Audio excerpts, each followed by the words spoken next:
The next property is the convolution in time, and as usual, convolution in the time domain will translate to what in the other domain, and that was one of the advantages of all the transforms that we have studied so far.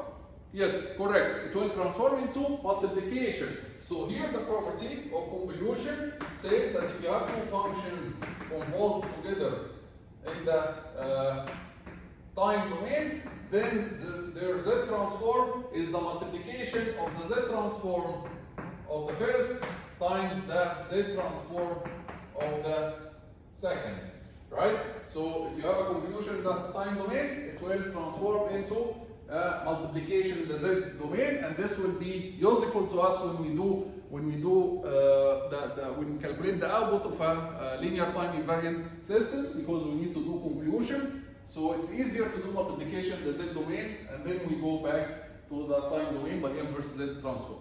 We'll solve some examples later when we talk about the applications of Z transform. We'll use the convolution property to solve these examples. The next property is the initial value. The initial value, it says that the value of your time domain function at 0 can be calculated from the Z domain by taking the limit of f of z as z goes to infinity, and the final value says that the value of your time domain function at infinity can be calculated from the Z domain by taking the limit of f of z, z minus 1 as z goes to 1. Be careful, because this is a little bit different from the Laplace transform. In the Laplace transform, we used to take the limit as z goes to 0, but here we are taking the limit as z goes to 1, and we multiply f of z by z minus 1. Here we don't multiply f of z by anything, and we take the limit as z goes to infinity. You don't have to memorize this, because this is already available in the tables that will be provided to you, but you just try to practice on them. So let's take an example on these two properties. The example says verify these two properties for the function of the unit step. Let's verify for the unit step. We know that the unit step, it has a z transform of z over z minus 1, right? So let's calculate the initial value and final value from the time domain, initial value and final value from the Z domain according to these relations, and we compare them. Let's start with the initial value. Initial value of the unit step u of 0, we know the initial value u of 0 is 1. And by the way, the final value also 1. The final value u of infinity is also 1. This is from the time domain. Let's examine the Z domain. Limit f of z for the initial value, we will take limit f of z, which is z over z minus 1, as z goes to infinity.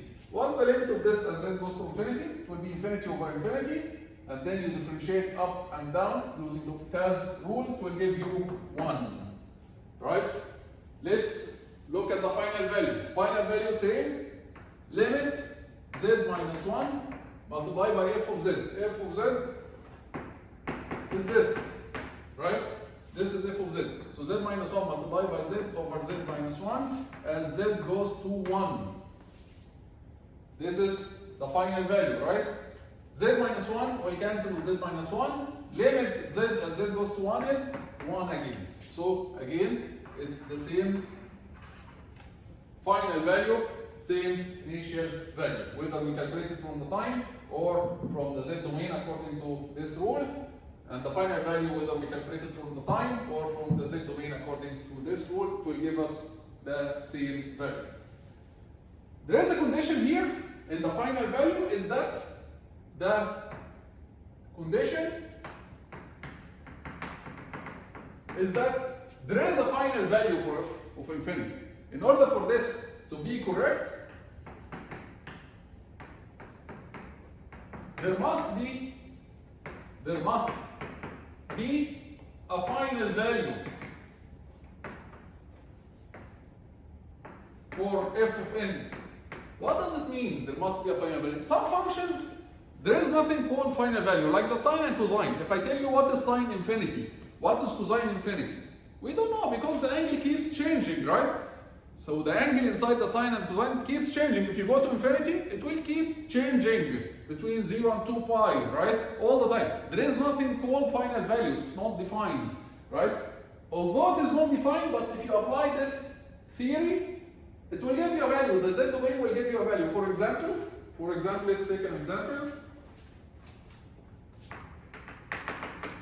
If I give you a function sine n pi over 2, we know that the sine is z transformed from the tables. From the tables, it's z sine the constant, which is sine pi over 2, divided over z squared minus 2z cosine the constant, cosine pi over 2, plus 1, which can be simplified. Sine pi over 2 is 1, so this can be written as z. Cosine pi over 2 is 0, so this can be written as z squared plus 1. So this is the z transform of sine n pi over 2. There is nothing called no final value. There is nothing called a final value for this function. Although there is nothing called final value for this function, but this z transform, if you apply the final value condition, you take limit z minus 1 multiplied by f of z as z goes to 1,